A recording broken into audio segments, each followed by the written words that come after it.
Well, I have been loving Letterkenny, and I am excited to continue loving it as it has been renewed. So the first thing that I feel that we should talk about is Two Cocks.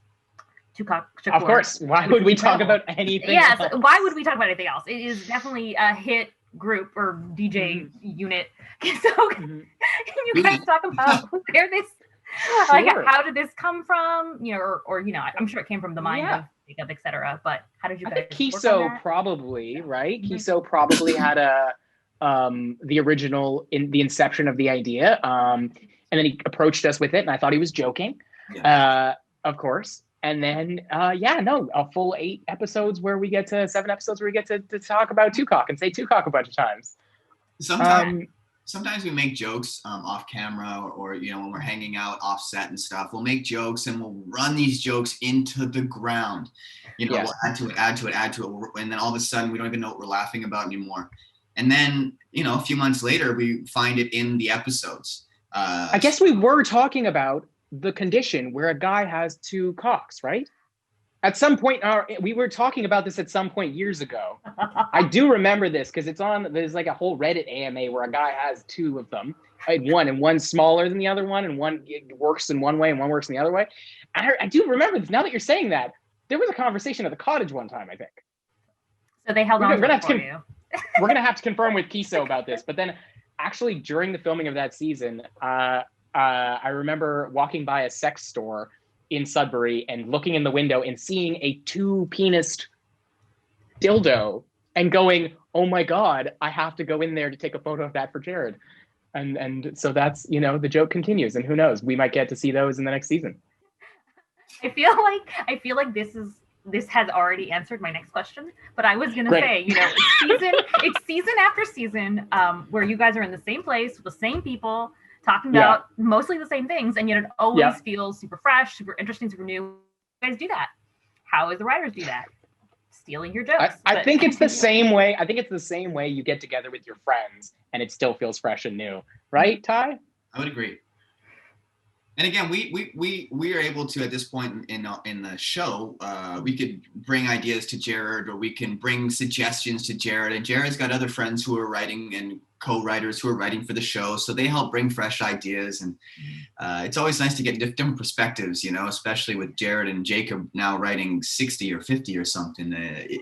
I don't know how they feel, but I imagine at some point you'd want to make sure that you keep it fresh. And for us, like, this show has evolved so many different times already that it doesn't feel stale, like I was mentioning earlier. But we did 6 episodes season 1, and we were just hoping to get renewed. It was a new Crave TV streaming service. We said, this is the most fun summer camp we'll ever have. Hopefully we get to go to summer camp again.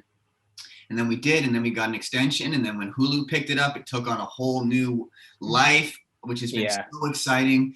And then when the North American Letterkenny live tour started, and then of course was postponed due to everything going on, that added this whole other life into the show. So, you know, we've been doing this for 4 or 5 years now, but it still feels fresh and hopefully near the beginning of our run, because the American audience is like a new, like, they're different. They're so much more intense and excited. And like Canadian audiences, we would do like the shows and it'd be like, that was really great. Thank you so much. Great job. And there was it was supportive. It was definitely supportive, but not in the same way that when you go to, like, we did a show in Detroit and it was like, oh my God, it's different now. Like, it's just different here. It was one of the top 3 experiences of my life, I would say. Upgraded.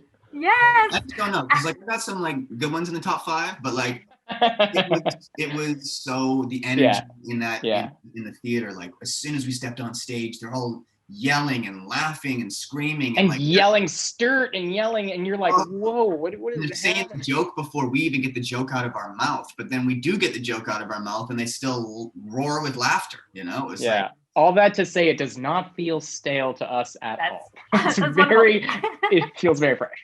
And also, I have to say, we have mind melded, because that was also going to be my next question, which is how has America, you know, how's American audiences received you differently? But moving on from it, we're killing it. Us 3, this trio. Same page. You're a skid.